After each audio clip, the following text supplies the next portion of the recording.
Side of Life, the Todd Starnes commentary. I was dozing in and out of President Obama's United Nations lecture earlier today, so I had to check the transcript to make sure I did not hear what I thought I did not hear. And I did not hear President Obama call out militant Muslims by name for killing Christians.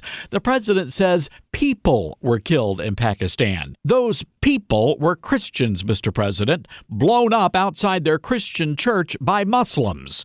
There were also two other words left out of the president's speech. Saeed Abedini, the American preacher held captive by Iranian Muslims.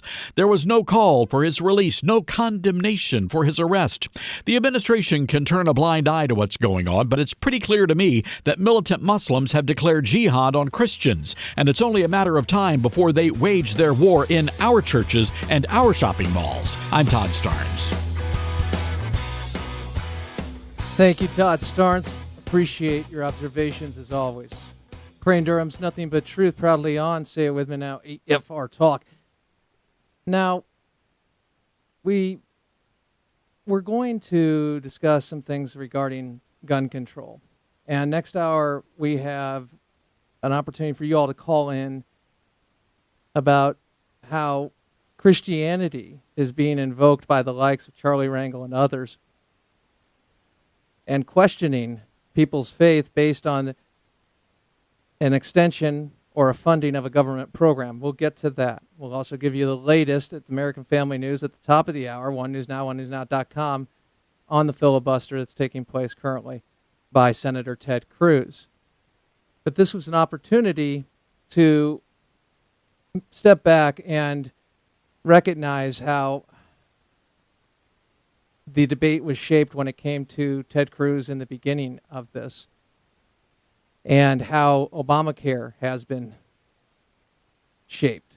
The narrative on Obamacare has been shaped because everybody agrees, at least in the Republican Party, that they want to get rid of it. But that's not the story. That's a pretty big story, especially when you miss 56% or 54% of your deadlines, not including the deadlines that were missed by the funding efforts of the Republicans so far.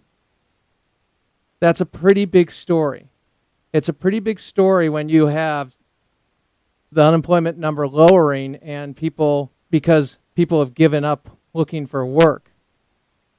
That's a very big story. And I would just say that the people who are being hurt by this are the very people that the bill and those on the left say they care so much about. And so we'll explore that a little more, but I wanted to get the narrative of how Ted Cruz becomes a wacko bird, or is called all sorts of names. Whether you agree with Senator Cruz's stance or not, I will say this: you should respect what he's doing. Because what happens when people take a stand and you can't deal with those people when it comes to a substance issue, and I'm talking not substance that you take or something along those lines, I'm talking about the substance of the issue, the foundation of the argument, the facts, the results, the record. See, we, as adults, we have to ask ourselves that question, don't we? I mean, how's it end? How's this going to work? I want world peace. Okay, how are you going to get there? Surrender. Okay, that's not going to work because there's evil.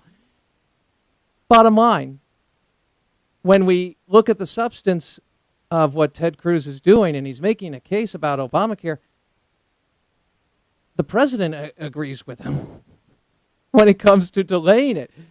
The facts are that businesses are not hiring. They're cutting back. They're not expanding. There's a great deal of uncertainty. Dan Celia has talked about that before. Dan the Man Celia. So when we're covering this and talking about it, it's interesting to get a perspective on what conventional wisdom or the narrative is right now. Because the latest poll, the CNBC poll, it's down, believe you me. And it doesn't look like there's support for this. But remember, that is a fluid situation that can be impacted by people hearing the message and hearing the truth. And I don't think a lot of Republicans trust that. And it's unfortunate. I think a lot of Democrats understand it, and those on the left understand, not about R's or T's, but about accountability. I'm not going to blow smoke here, folks. They understand it, so what they have to do is demonize. They have to demonize. They have to take people who are pointing to the Constitution, the Bill of Rights, and looking at the record of certain policies, and they can't defeat them there, so they have to marginalize them. Chris Matthews, somebody who does this a lot. He did it last week with the guns and the debt debate. Here is Chris Matthews last week. Roll it. Ever get the feeling that the Looney Tunes are taking over? Why would any normal person want to detonate the American economy? Least of all, why would those calling themselves the Patriots want to do it? It's that U.S. government the Looney Tunes are now pushing down, knocking the recovery off its feet with them, leveling our 401ks, killing hopes for a decent retirement. And while they're at it, they want to carry pistols, rifles, semi-automatics, whatever they can carry, whatever firepower man has created in there when they go in to buy their frappuccinos. Who are these people who want to cash out of the U.S. government, cash it in as a going institution, meanwhile arming up themselves to be one men, one women constabularies? Is this the right-wing future? The dreamland of the Looney Tunes? Government that's gone into default? A Main Street they can prowl, loaded for bear. I don't know if you ever have been a victim or survivor. I don't like to say victim, but a survivor of a crime, a violent crime, or a crime where there has been use of potential force, if you want to put it that way.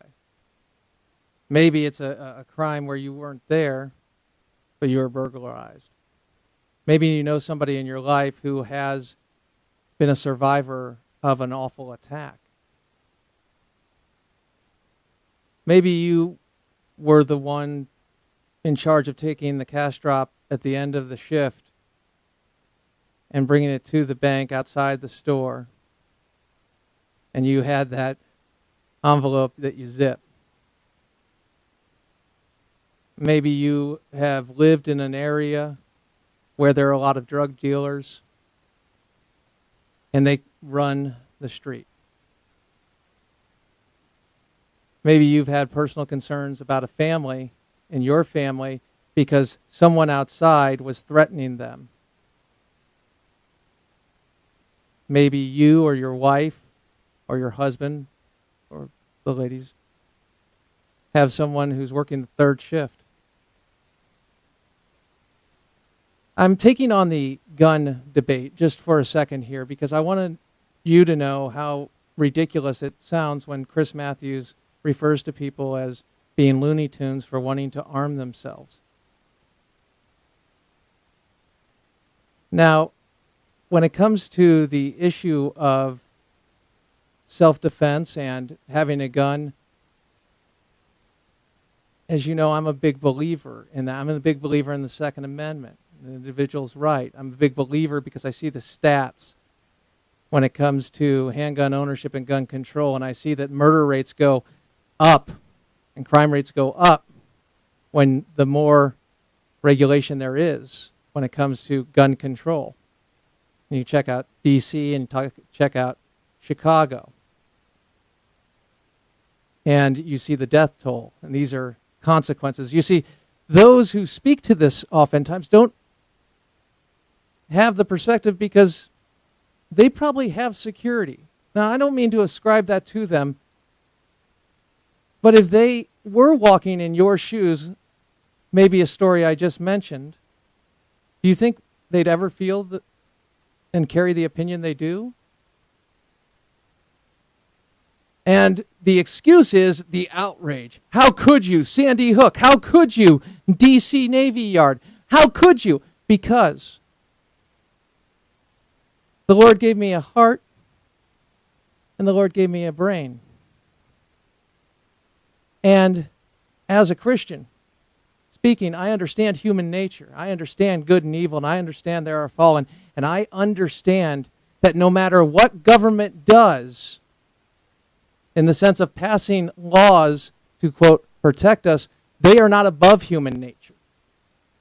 One of the reasons why there are checks and balances, and the Second Amendment is a part of that, though it's been marginalized oftentimes. Oh, you think that was a reason. Well, Alexander Hamilton did, so I guess, yes, I do. It's one of the reasons. Because we deal with the realities of force. Now, I know people get very uncomfortable about that, but I'm not, because I'm not uncomfortable about discussing human nature. You see, I think people can have the position of not liking guns. That's fine. Don't buy one. I think it's fine to say, I object to what I see, the carnage. It's awful. Isn't it awful? Yes, it is awful. Mental illness is awful.